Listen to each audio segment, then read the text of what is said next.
Hey y'all, Fuzzy Biker here in the Fuzzy Biker Garage. Look what I got here today. I just drove this Royal Enfield Himalayan 411 Airhead. I just drove that from a friend's house over here. He's going to store it here for a while. Check it out. It's just like my old one. It's a couple years newer, a few less miles. It was an absolute hoot to ride. It was like a trip down memory lane, you know, meet your old buddy, your best friend from years ago kind of thing, you know, just a gorgeous motorcycle. Absolutely fell in love with it. I cannot tell you how much fun I've had on one. That's my old one right there. That's my old La Rosa. I got over 31,000 miles on that, and every mile of it just a dream, you know. And this one is the same color, the same kind, just a few years newer. So it's a 411cc single overhead cam, single cylinder with 2 valves per cylinder. Very easy to work on, very easy to own. 24 horsepower, 24 foot-pounds of torque, about 32 newton meters, I believe. All that power, wonderful power, goes through this 5-speed transmission. And the big thing about this one, as the Himalayans got newer, the transmissions got better. They refined them, you know. And so this had a much smoother transmission than my old La Rosa over yonder.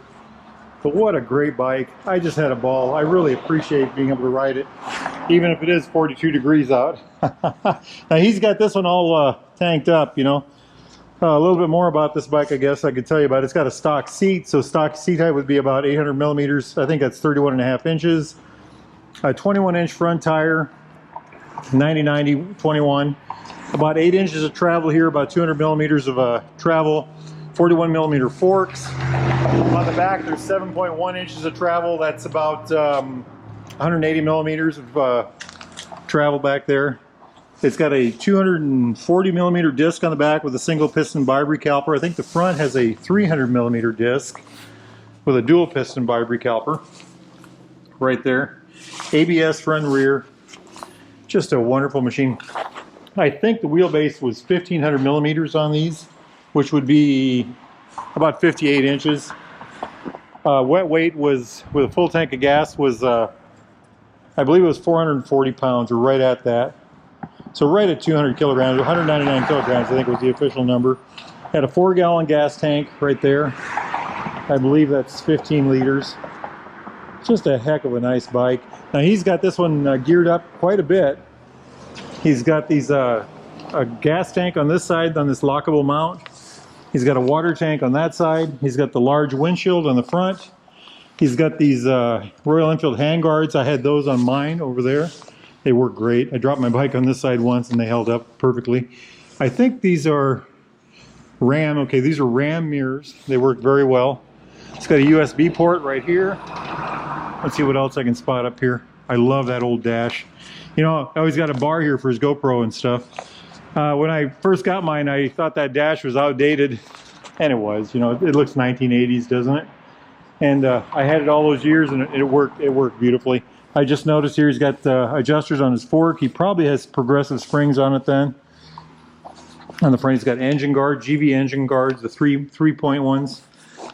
Isn't that nice? I wonder if he has the suspension upgraded. I don't know how to tell. He's got, it could be, hard to say. He did something with the front. Got this black Muto pipe on here. He's got the pipe from the head all the way back. That's different. You know, I don't know if he's got a cam in this thing or not, or fuel X or any of that stuff. Got the rear racks on here. He's got a box that goes on top of here that says GV trekking rack. That's interesting. He traded, he didn't trade. I think he still owns this one. He's having me put it here for a while. He has bought himself a Himalayan like mine over yonder. I can't remember what color his was though. But what a great bike. I just had a ball riding it. Oh, it's got cruise control here, friction lock cruise control. Well, what else can I find on this bike?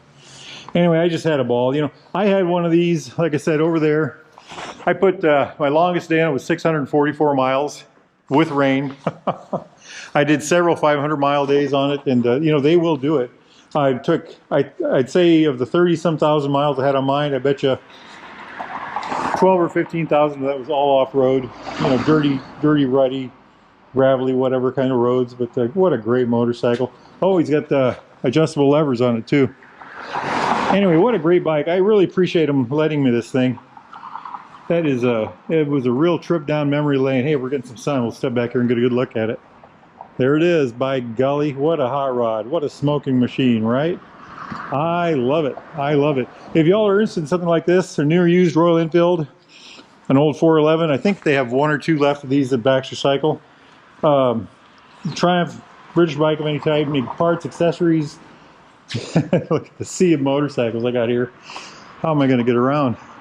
Get yourself over to Baxter Cycle in the mighty metropolis of Marnie, Iowa, or go to baxtercycle.com. Make sure you tell those fine folks that Fuzzy Bikers sent you. They ship motorcycles, you know. We're shipping one off to Colorado today, an Interceptor that I really liked. It was a red tank with a black front. Just a gorgeous bike. I was, well, you don't want to hear about that. But anyway, they do ship motorcycles. Get a hold of those guys.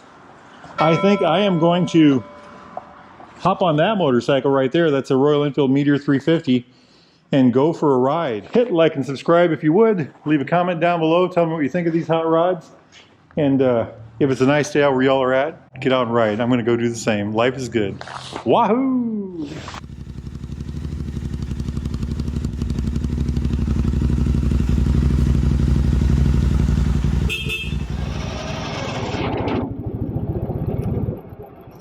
Once you get used to it, it's pretty good. Pick it up and you click yourself back to first. There you go. Nice. You go into a parking lot and do that, people look at you like, what?